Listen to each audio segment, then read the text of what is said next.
अगर आप रोजाना ऑटो चलाकर कमाई करते हैं, परिवार के लिए ज्यादा जगह चाहते हैं और ऐसा थ्री व्हीलर ढूंढ रहे हैं जो दिखने में साधारण ऑटो से बिल्कुल अलग हो, तो आज की यह वीडियो आपके लिए बहुत खास होने वाली है।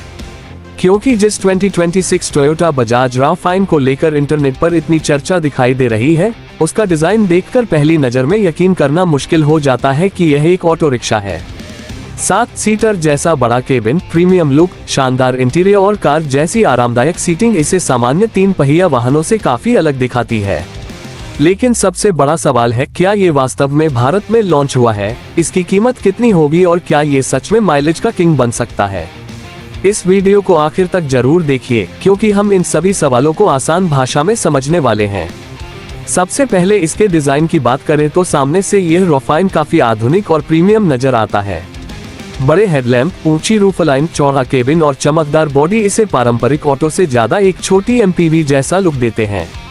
पीछे की तरफ बड़ा ग्लास एरिया, आधुनिक टेल लैंप डिजाइन और साफ सुथरी बॉडी इसे खास पहचान देते हैं।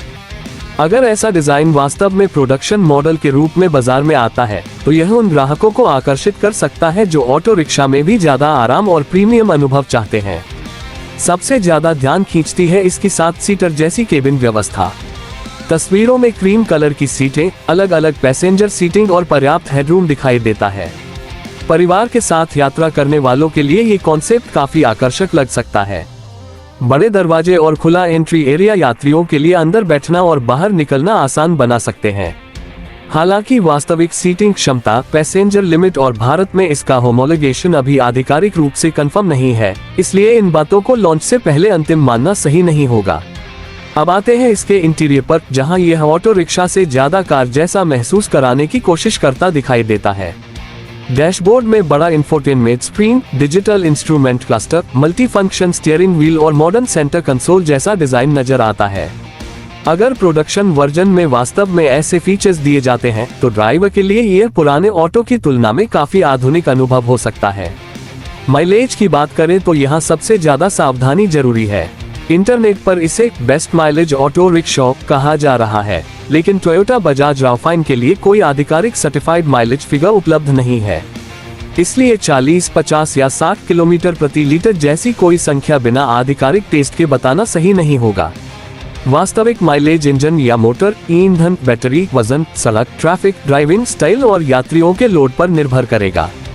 भारत के मौजूदा 3 पहिया बाजार में बजाज के आधिकारिक मॉडल पेट्रोल, CNG, LPG और डीजल विकल्पों में उपलब्ध हैं, जबकि बजाज ने इलेक्ट्रिक रिकी P4005 जैसे मॉडल भी पेश किए हैं। उदाहरण के लिए बजाज रिकी P4005 की आधिकारिक सर्टिफाइड रेंज 149 किलोमीटर है और इसमें बैटरी दी गई है। इससे पता चलता है कि भारतीय थ्री व्हीलर बाजार तेजी से इलेक्ट्रिक और ज्यादा एफिशिएंट मोबिलिटी की तरफ बढ़ रहा है। अगर राव5 जैसा प्रीमियम 7 सीटर कॉन्सेप्ट वास्तव में भारतीय बाजार में आता है, तो इसकी सबसे बड़ी चुनौती सिर्फ डिजाइन नहीं बल्कि कीमत, running cost, service network, spare parts और कमर्शियल रजिस्ट्रेशन होगी। ड्राइवर के लिए सुंदर गाड़ी से ज्यादा जरूरी है कि रोजाना कम खर्च में ज्यादा किलोमीटर चले और लंबे समय तक भरोसेमंद रहे। सुरक्षा भी एक महत्वपूर्ण मुद्दा होगा। मजबूत बॉडी, बेहतर ब्रेकिंग, अच्छी सस्पेंशन सेटअप, सीट बेल्ट्स और स्टेबल शैसीज जैसे फीचर्स किसी भी भविष्य के 7 सीटर थ्री व्हीलर के लिए बेहद जरूरी होंगे। बजाज के मौजूदा रिकी में हाइड्रोलिक ब्रेकिंग, इंडिपेंडेंट सस्पेंशन और मोनोकॉक शैसीज जैसी चीजों पर जोर दिया गया है। जहां तक कीमत की बात है, टोयोटा बजाज राव5 की कोई वेरीफाइड ऑफिशियल इंडिया प्राइस उपलब्ध नहीं है। इसलिए इंटरनेट पर दिखाई देने वाली किसी भी अनुमानित कीमत को कंफर्म्ड प्राइस समझना सही नहीं होगा। इसी तरह लॉन्च डेट और इंजन या इलेक्ट्रिक पावर ट्रेन की ऑफिशियल जानकारी भी सामने आने तक इंतजार करना बेहतर है। कुल मिलाकर तस्वीरों और ऑनलाइन चर्चाओं के आधार पर टोयोटा बजाज राव5 एक बेहद दिलचस्प फ्यूचरिस्टिक थ्री व्हीलर कॉन्सेप्ट जैसा दिखाई देता है। इसका बड़ा केबिन, 7 सीटर जैसी सीटिंग, प्रीमियम इंटीरियर और मॉडर्न एक्सटीरियर इसे आम ऑटो रिक्शा से अलग पहचान देते हैं। लेकिन अभी सबसे महत्वपूर्ण बात यही है कि इसके नाम, कीमत, माइलेज, इंजन और ऑफिशियल लॉन्च को लेकर कोई भरोसेमंद आधिकारिक पुष्टि उपलब्ध नहीं है।